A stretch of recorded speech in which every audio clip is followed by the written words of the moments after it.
Today's shooting, like every shooting that makes the news, produced fevered calls for new restrictions on gun ownership and gun rights. Jumaane Williams is a member of the New York City Council.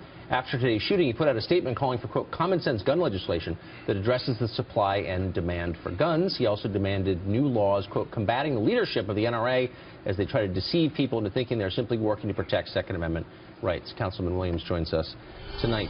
Councilman, I guess the obvious question is, what gun law would have prevented the shooting today?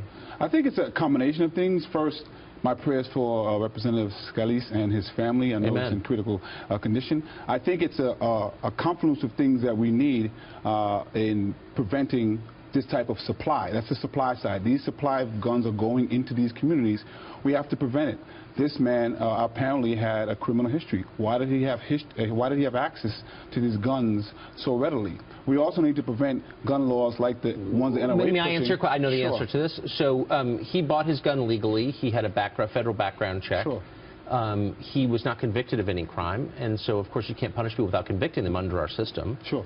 And he lived in a rural area, so it's not like guns were flooding into his community. He went and bought it at a gun shop, as he's allowed to do. So again, since you used this shooting as a way to promote your political views on gun control, sure, what gun law would have prevented this shooting? So my answer to that question is, one, as I said, there's supply and demand.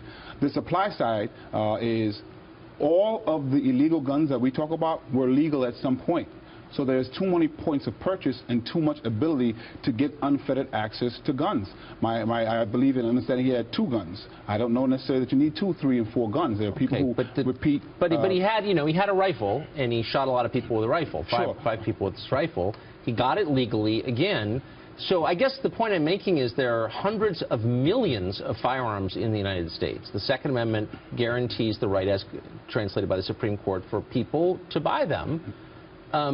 How do you stop gun crime or shootings like this short of confiscating every gun, which obviously is not going to happen? No, you don't have to confiscate every gun. So how would you have prevented this crime? But there are laws that could be put in place that minimize the access to guns, minimize the access to semi-automatic weapons that people won't even entertain.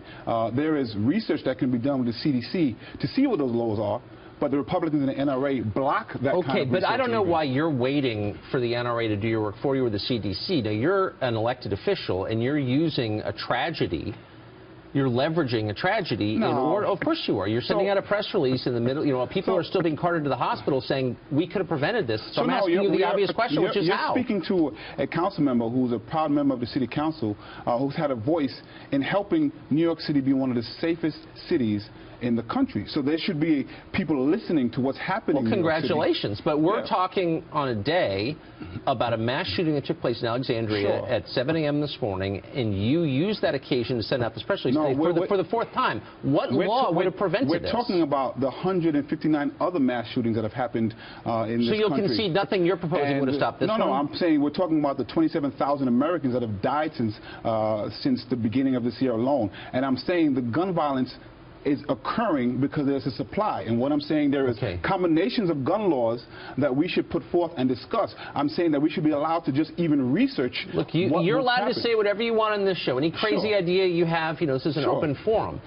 I'm going to try for a 5th time, then I'm going to completely give up. Because what you're doing is you're steering the conversation to the general, when I would like to bring it back to a very specific thing. It has to be brought to a general, because this is not about one incident. Because you don't have a real answer, that's why. No, because this is one incident that you want to focus on. And so there are millions of high-capacity, so-called assault rifles, 5.56, 223, perhaps a rifle used today, that kind of rifle. There's no one who's listening What do you do with those guns? There's no one who's listening who can say there is not too much access to guns in this country, and the correlation to how many people die from gun violence in this country than to anyone else is huge. And so we have to have a discussion about gun law. I'm trying to have a discussion right now, and I'm not making much headway because you're bringing it back to these banal bumper stickers. What do you do about the millions of these rifles in this country? Access to high-capacity weapons.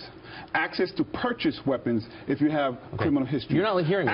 They're already there. What do you do? Do you ban them? Do you confiscate them? How about we stop first? How about we get a stopgap and then have a discussion? A stopgap, what does that mean? We can't even have a discussion. What is that? We can have a discussion. Hold on. CDC can't even do research to answer your question because the NRA and the Republicans won't let them. How about we start there? How about allowing the CDC to do research on this issue? I invited you on hoping you'd have something interesting to say. I do. And you're giving me the same talking points about the CDC. The floor director's telling me we're out of time. Yeah, last question. We have all these rifles out there. Should we confiscate them or not? That's not the question. The question is, how do we prevent the supply of guns into these communities? Okay. Mr. Williams, I appreciate it. Thanks for coming on.